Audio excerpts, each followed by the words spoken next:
Bonjour à vous, j'espère que vous allez bien. J'enregistre à nouveau cette vidéo puisque ça n'a pas fonctionné via Instagram. Donc comme ça pourra être disponible pour tout le monde pendant plus de 24 heures. Donc cette vidéo, elle a pour thématique le transgénérationnel. Les raisons pour lesquelles j'ai décidé de faire cette vidéo, donc ça faisait déjà un petit moment que j'avais envie de parler de cette thématique-là. Et puis je pense que ce qui se passe en ce moment aussi peut nous aider à comprendre un certain nombre de peurs qu'on ressent et qui ne sont pas tout à fait à nous. Donc du coup, partons du début. Qu'est-ce qui fait que j'ai commencé à travailler en transgénérationnel ?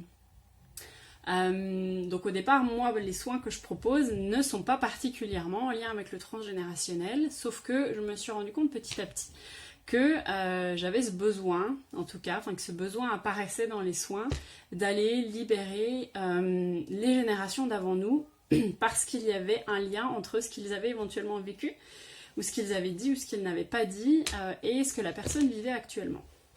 Donc du coup ça s'est fait petit à petit et en fait ces derniers temps j'ai remarqué que c'est quasiment à chaque soin ou presque qu'on finit par travailler en transgénérationnel. Donc si on écoute ces intuitions et si on écoute les messages, si on voit qu'il y a quelque chose qui apparaît plein de fois l'une après l'autre, c'est en général qu'il y a aussi une énergie un peu collective, que en ce moment, aujourd'hui, il y a un besoin particulier de venir libérer les mémoires collectives et les mémoires familiales. Par rapport à ce qui se passe actuellement en France, ce que j'ai remarqué aussi, c'est que au-delà de mes propres peurs qui étaient, on va dire, exacerbées par ce qui se passait, et au-delà des peurs des gens que je ressentais énormément, il y avait aussi des peurs qui ne m'appartenaient pas, et donc ça je l'ai vu lors de méditation, où j'ai été amenée à voir en fait des événements en lien avec des guerres qu'avaient vécues mes ancêtres. Et donc toute cette notion de pénurie, de peur de la perte, de peur de la mort, des épidémies, de confinement, toutes ces peurs qui étaient des choses qu'ils avaient vécues, que moi je n'avais jamais vécues, mais qui du coup venaient encore plus exacerber mes propres peurs. Donc voilà pourquoi est-ce que je vous propose cette vidéo aujourd'hui. Donc, tout d'abord, je voulais faire un petit distinguo entre l'intergénérationnel et le transgénérationnel. Pourquoi ? Parce que ce sont des choses différentes, mais qui vont pouvoir venir nous affecter de façon positive ou négative, avec des gros guillemets, puisque pour moi, il n'y a rien qui est positif ou négatif. Dans tous les cas, on est affecté. À nous de voir comment on réagit par rapport à ça. Donc, je vais commencer par l'intergénérationnel. L'intergénérationnel, les mémoires intergénérationnelles, elles sont en relation avec des personnes que nous avons connues. Ça peut être nos parents, nos frères et sœurs, nos frères et sœurs, ils sont plus grands que nous, nos grands-parents, nos grands-oncles, grands-tantes, ou des gens qui ont été importants dans notre vie. Donc ce sont des mémoires de gens qu'on a connus et qui vont être là en nous par rapport à la façon dont ils nous ont influencés. Donc cette façon-là, elle peut être positive, encore une fois, dans le sens où, par exemple, une personne, on va voir, je sais pas, notre maman ou notre papa être quelqu'un qui a vraiment le cœur sur la main, qui est tout le temps là pour aider les autres. Donc ça, nous, on va avoir grandi avec ça et on va, au final, reproduire ce qui a été fait dans notre vie. Ça peut être des choses plus difficiles avec une personne de notre famille qui va être, par exemple, alcoolique ou qui va être... on va dire très en colère tout le temps, et puis soit au final, comme on a vécu ça quasiment tous les jours, on va l'intégrer et le reproduire de façon inconsciente, ou alors on va tout faire pour ne pas le reproduire. Donc l'intergénérationnel, on va le travailler dans un soin énergétique, puisque ces comportements et ces façons d'agir et ces façons de parler sont venus quelque part construire un petit peu qui on est, construire notre façon d'agir, notre façon d'être, par exemple si on a mis des protections pour éviter d'être affecté par certains comportements de nos parents. Donc du coup, il y a les mémoires intergénérationnelles. Là, ce live, il est plutôt en lien avec les mémoires transgénérationnelles. Donc qu'est-ce que c'est ? Quelle est la différence ? Les mémoires transgénérationnelles, c'est principalement, ou même totalement d'ailleurs, par rapport à l'inconscient collectif familial. C'est-à-dire que ça va être des mémoires qui vont être en nous, qui vont faire partie de nous, mais qui viennent de personnes qu'on n'a même pas connues. Donc ça remonte à grands-parents, voire plus loin, voire des personnes de la famille des oncles qu'on n'a pas du tout connues. Et donc ces mémoires-là vont être dans l'inconscient collectif familial. Ça veut dire que même si vous n'avez pas vécu l'événement en particulier, ça va peut-être quand même venir vous affecter dans votre vie actuelle. C'est un petit peu, si vous voulez, les raisons pour lesquelles ça arrive, c'est que du coup, nos ancêtres n'ont pas eu le temps, l'opportunité ou le droit d'exprimer leurs émotions, de libérer les traumas qu'ils ont vécus. Et donc du coup c'est un peu comme si ça nous incombait, c'était à nous de le faire. Pardon. Donc pourquoi il y a des mémoires? Parce que on est à peu près la première génération où c'est ok de parler de ce qu'on pense, de ce qu'on ressent, d'aller éventuellement voir un thérapeute. Et encore, c'est pas facile pour tout le monde du tout, mais en tout cas, c'est un peu plus accepté. Il faut aussi comprendre que du coup, à l'époque de nos grands-parents, nos arrière-grands-parents, voire même avant, les besoins, on va dire, basiques n'étaient pas satisfaits du tout. Donc du coup, si on n'a pas la sécurité financière, si on n'a pas la sécurité au niveau de l'alimentation, si on n'a pas éventuellement l'éducation qui va avec, on n'est pas, donc là il suffit de regarder la pyramide de Maslow, on n'en est pas à aller chercher qu'est-ce que je ressens, comment je vais, comment est-ce que je peux libérer ce que je vis. C'est-à-dire qu'à l'époque, on perdait un enfant, on n'avait pas le choix que de continuer à retourner travailler au champ, on n'avait pas la possibilité de prendre nécessairement beaucoup de temps pour aller libérer le deuil, libérer la colère, libérer la tristesse qu'on pouvait avoir. Donc du coup, c'est un peu comme si on était la première génération, on va dire, qui avait cette capacité, on va dire, cet espace pour aller libérer ses propres émotions, mais du coup aussi pour aller libérer une certaine partie des émotions et des blessures de nos arrière-grands-parents, arrière-grands-parents. Donc du coup, voilà pourquoi est-ce que ça arrive aujourd'hui.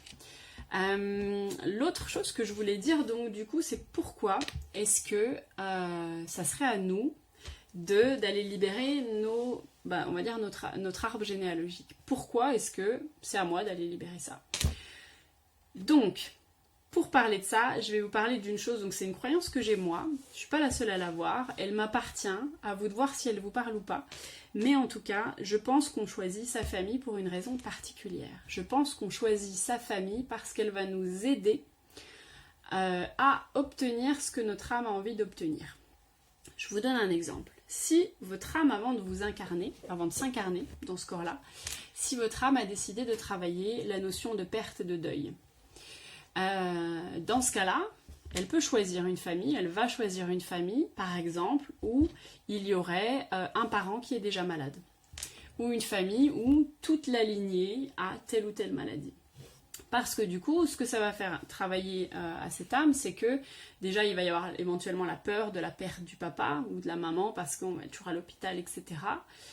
Ou alors, justement, le décès du parent. Ou alors, ça va être une personne qui va se retrouver dans sa vie à avoir énormément de pertes.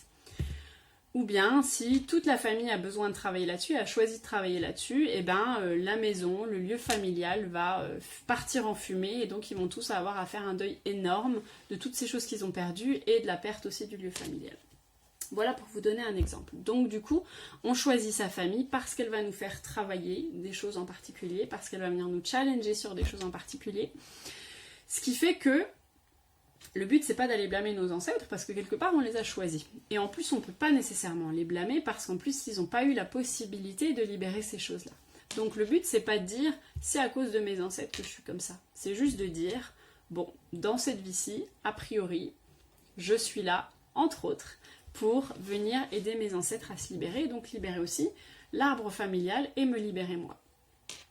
Je pars du principe que chaque personne dans une famille a des choses diverses à travailler. Donc tout le monde ne va pas subir la même chose. Bien sûr qu'il y a des frères et sœurs qui vont peut-être avoir la même thématique à travailler, mais de façon générale, si on regarde, chaque personne a quand même un peu ses spécificités par rapport au type de vie qu'il va mener, au type de challenge auquel il va faire face. Ensuite, je pense aussi que certaines personnes ont choisi de s'incarner avec pour but premier, en tout cas pour but important, de venir libérer tout ou partie de sa lignée, ou tout ou partie d'une thématique dans sa lignée. Le but étant de stopper un schéma familial qui se répète. Donc du coup, ces personnes-là, de mon expérience, si jamais il y a vraiment un lourd poids transgénérationnel à libérer, c'est des personnes qui vont souvent accumuler beaucoup de galères et de difficultés dans leur vie. C'est des gens, si on regarde leur passé, on va voir qu'il y a une accumulation de plein de choses, soit dans cette même thématique, soit dans plusieurs thématiques, mais ça peut donner une idée on va dire, du poids qu'il peut y avoir sur ses épaules. Donc là encore une fois, il faut faire attention à deux choses. Ça n'est pas que du transgénérationnel. Il y a aussi ce que cette âme, elle a choisi de travailler dans cette vie-ci. Mais le transgénérationnel peut venir rendre ça encore plus intense ou plus profond. Donc le but, c'est pas de dire, ça y est, j'ai tout ça à gérer de mon transgénérationnel, donc du coup, toute ma vie va être compliquée. Le but, c'est de dire, je prends conscience qu'il y a des choses qui me dépassent peut-être, qu'il y a des choses qui font pas partie de ma vie à moi, mais pour autant, je sens qu'elles viennent m'empêcher d'avancer, qu'elles viennent ramener toujours des choses dans ma vie qui sont difficiles pour moi, et ça, j'en veux plus. Voilà. Donc, c'est un vrai choix d'âme. Quelque part, on peut... En fait, c'est à nous de voir, est-ce qu'on voit ça comme quelque chose d'horrible, comme quelque chose qu'on va subir toute notre vie? Est-ce qu'on reste une victime de cette situation-là? Ou alors, est-ce qu'on dit, voilà, c'est comme ça. C'est comme ça. Ma famille, elle est comme ça, avec ses hauts, avec ses bas, avec ses traumas, avec ses non-dits, avec ses secrets familiaux. Qu'est-ce que je peux faire maintenant? Qu'est-ce que je peux faire maintenant pour que ça s'arrête? Pour que moi et mes enfants et toutes les personnes qui sont encore en vie arrêtent de souffrir de ces choses-là. Donc c'est un peu, on peut voir ça comme un honneur en fait. Quelque part, si notre âme a choisi ça, c'est qu'on est capable de le faire. Et que tous les challenges qui ont été mis sur notre chemin jusqu'à aujourd'hui, ça va être aussi des forces qui vont nous permettre de le faire. Si on ne reste pas en situation de victime.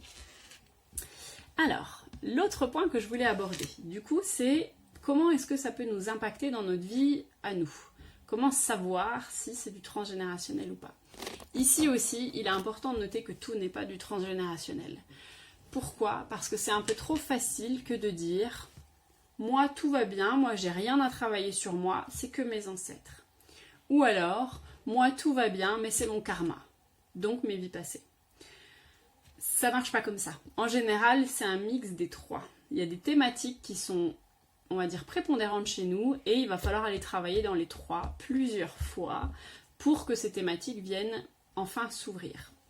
Donc du coup, encore une fois, on n'est pas là pour blâmer les ancêtres, blâmer nos vies passées et puis nous, voilà. Il faut des trois. En tout cas, c'est comme ça que moi je le vis et c'est comme ça que ça se présente chez les gens que j'accompagne. Donc du coup, on a tous, comme je vous l'ai dit, un héritage transgénérationnel. Pour autant, ça ne crée pas toujours des blocages. C'est-à-dire que c'est pas parce qu'il y a eu un non-dit dans notre famille que nous, dans notre vie, ça nous affecte. Peut-être que ça affecte notre frère ou notre sœur, par contre. Peut-être que ça va affecter notre enfant. Peut-être que ça affectera personne. Mais dans tous les cas, c'est possible qu'en fait, voilà, soit ça ne nous affecte pas du tout, parce qu'heureusement, on ne peut pas être affecté par tous les traumas de nos ancêtres, ça serait trop lourd à porter. Si ça nous affecte, comment est-ce que ça peut se manifester ? Donc je vais vous donner plusieurs exemples, c'est pas tous les exemples qui existent, mais voilà, ça peut vous donner quelques idées. En général, on va pas partir tout de suite sur du transgénérationnel, sauf si c'est vraiment genre ça crie, c'est criant. On va regarder l'histoire familiale, on va en parler et puis on est sûr que c'est ça. Ce que je fais, c'est que déjà, je vais travailler avec la personne sur ses propres blessures. Et quand, malgré le fait qu'on ait libéré des choses, ça continue à venir, à revenir dans sa vie, en général, on est sûr qu'il y a du transgénérationnel ou des vies passées qu'il faut aller libérer. Donc, des exemples. Premier exemple, des peurs qu'on peut avoir, donc par exemple ce qu'on est en train de vivre aujourd'hui, qu'on ne contrôle pas et dont on ne connaît pas l'origine. C'est-à-dire que par exemple, je n'ai jamais vécu de confinement dans ma vie. Donc si la peur d'être confiné, même dans une petite pièce, c'est-à-dire que si quelqu'un depuis tout petit ne supporte pas le fait d'être dans une petite pièce, alors qu'il n'a jamais vécu ça avant, en général, on va aller regarder du côté transgénérationnel. Un exemple, quelqu'un qui a peur de l'eau. Qui a peur de l'eau et s'il regarde dans sa vie à lui, s'il a bien demandé à ses parents, parce que c'est possible qu'à l'âge de 2 ans, il ait failli se noyer mais que personne ne s'en rappelle, s'il n'a rien vécu dans sa vie en lien avec l'eau et qu'on regarde en transgénérationnel, on peut se rendre compte qu'il y a peut-être le cousin de son papa qui est mort, noyé.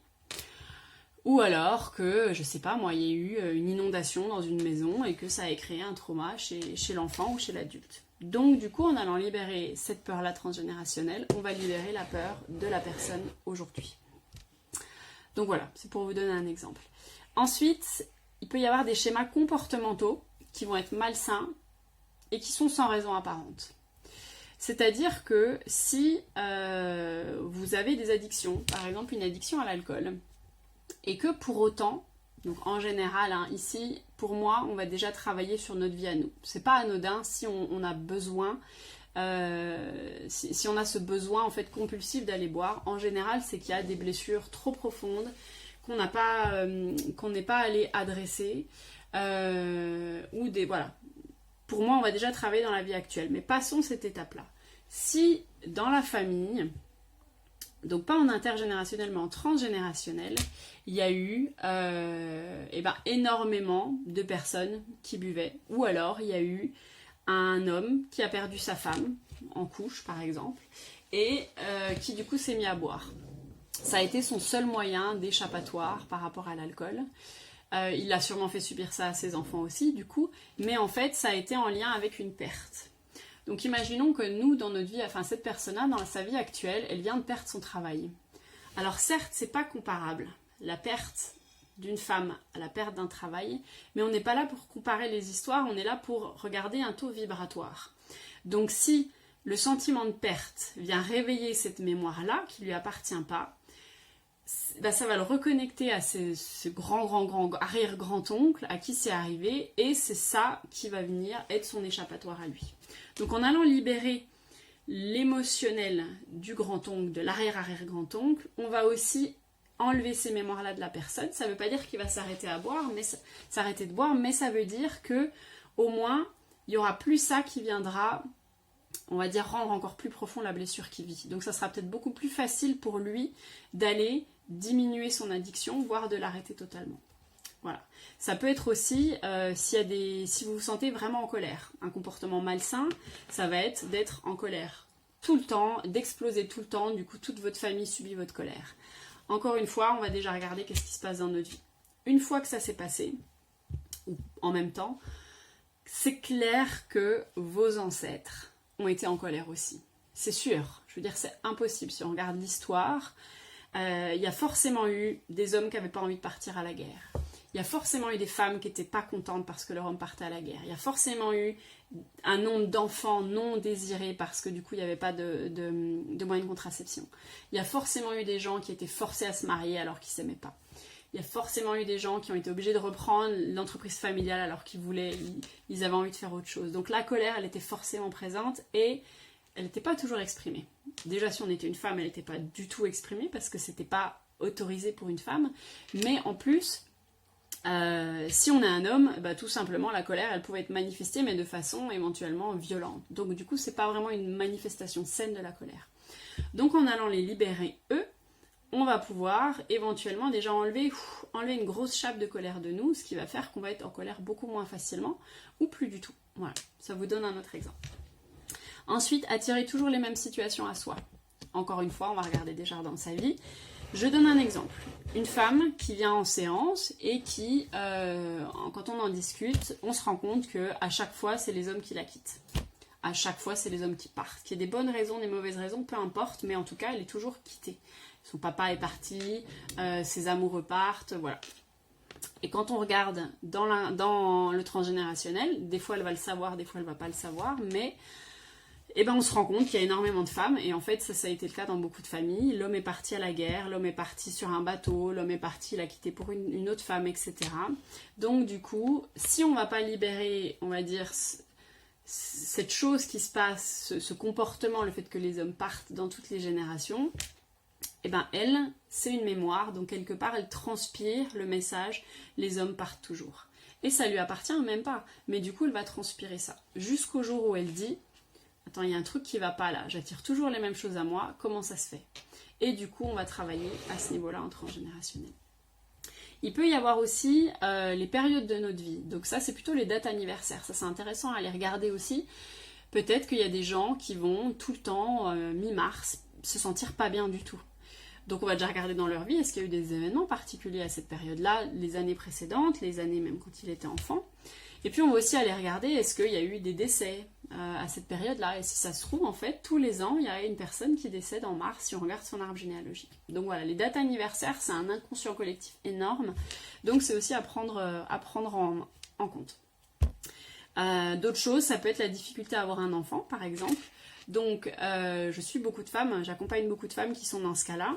Et en fait, on va aller travailler pareil sur tous les plans, à la fois personnellement, dans sa vie à elle, et puis pour ce qui est du transgénérationnel, si par exemple il y a eu beaucoup d'enfants, de décès d'enfants dans la famille, si par exemple il y a eu beaucoup d'avortements dans la famille, s'il y a eu beaucoup de fausses couches dans la famille, ça peut créer des blessures, des traumas, des deuils qui n'ont pas été faits et qui viennent se loger au niveau du bas-ventre et qui rendent très difficile la possibilité d'avoir un enfant. Donc c'est sûr que si on a toutes ces mémoires au niveau de l'utérus, le moment où on décide d'avoir un enfant, le corps il n'est pas prêt. Il n'est pas prêt parce qu'il a encore toutes ces émotions-là enfouies à ce niveau-là. Ça peut être aussi par exemple des difficultés financières. Si toute votre famille galère depuis toujours avec l'argent, ça peut être intéressant d'aller voir. Donc il y a déjà nos croyances par rapport à l'argent, par rapport à ce qu'on mérite, mais aussi est-ce qu'il n'y a pas un ancêtre qui, pour sauver sa famille, a vendu tout son domaine, toutes ses terres, tous ses troupeaux, et du coup est passé d'un homme assez riche à un homme avec plus rien du tout, et que c'est quelque chose qu'il n'aurait jamais digéré. Voilà, ça peut être des choses aussi comme ça.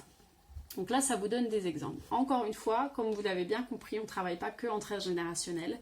C'est souvent un mix entre ces différentes options que je vous ai données. Quoi faire? Comment est-ce qu'on s'en sort du coup? Qu'est-ce qu'on fait avec toutes ces informations-là? Donc comme je vous l'ai dit, le but, c'est ni de blâmer notre vie, ni de blâmer la vie de nos ancêtres, c'est de dire qu'est-ce qu'on fait maintenant avec ce que j'ai là. Donc, premièrement, ça peut être très intéressant de faire son arbre généalogique. Pourquoi? Parce que ça pose une base déjà. On peut avoir des dates qui sont intéressantes.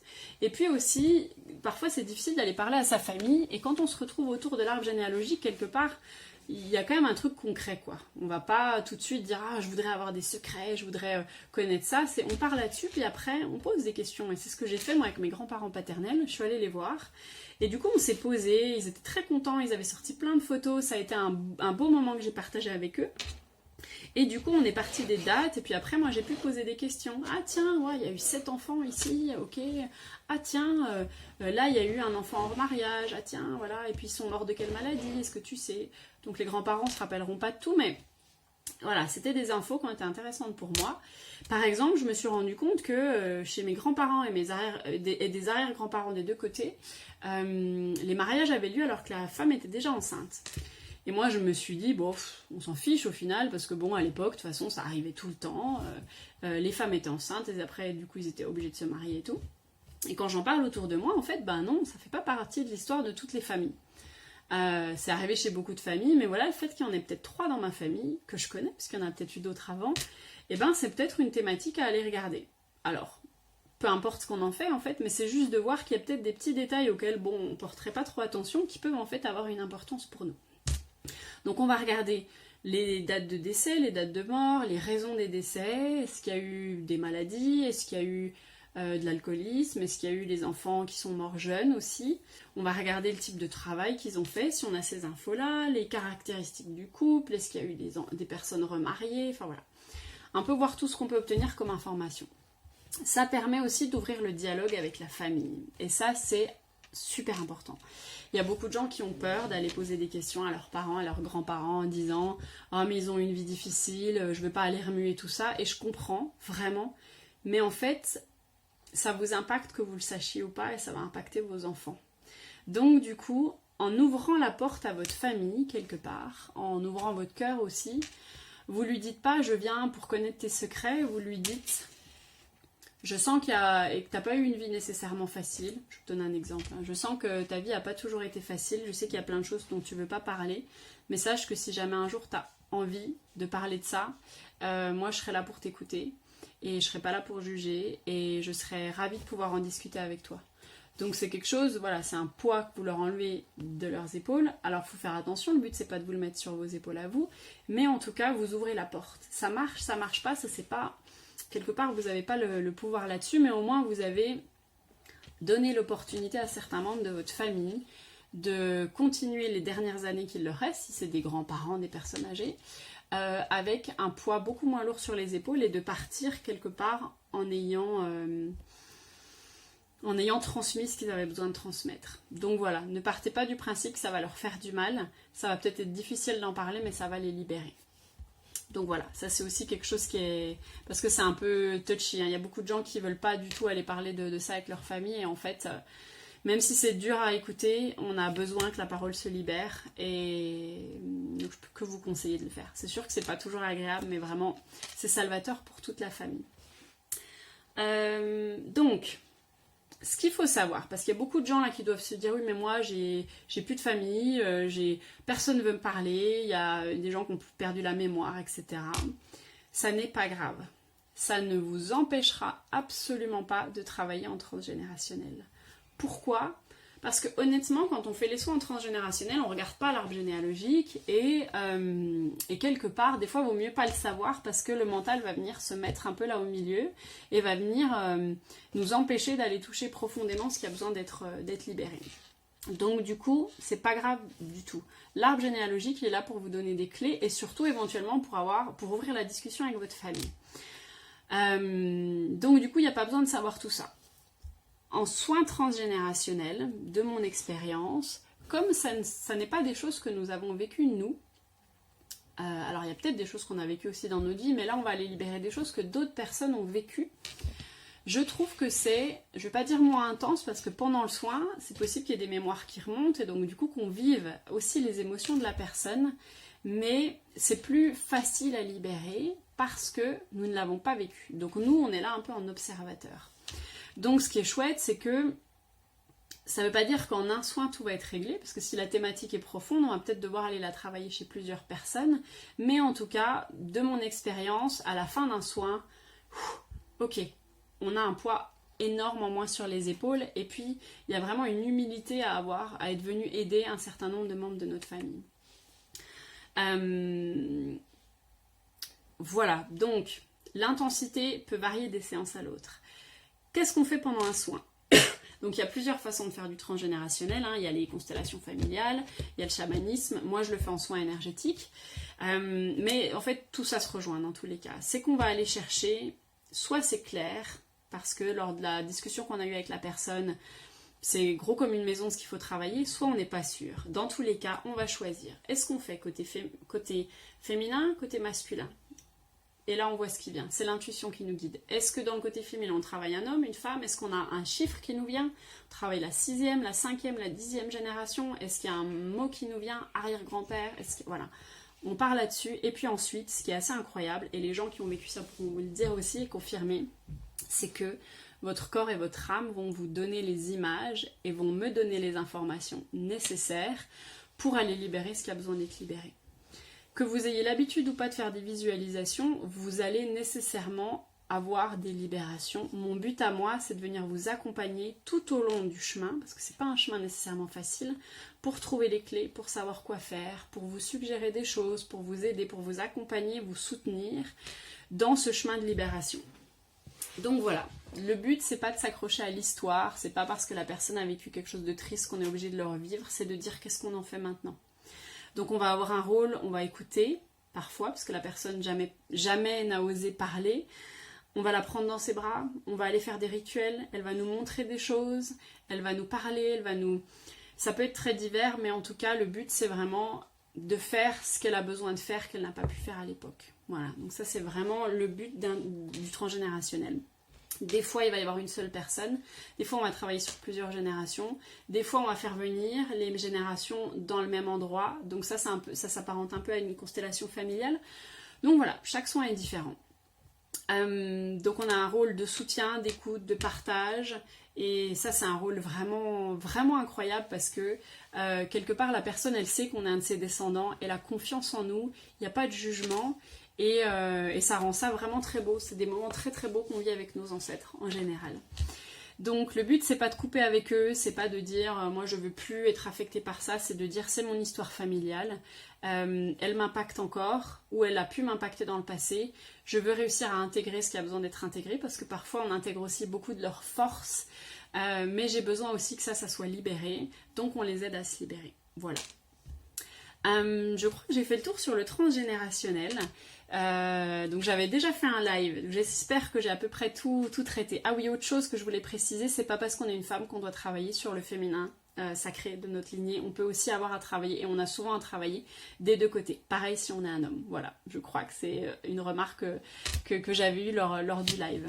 Je vous remercie beaucoup, je vous souhaite une très bonne journée, et puis n'hésitez pas si vous avez des commentaires ou des questions à venir me les poser, soit en privé, soit en commentaire, et je serai ravie de pouvoir y répondre. Merci beaucoup.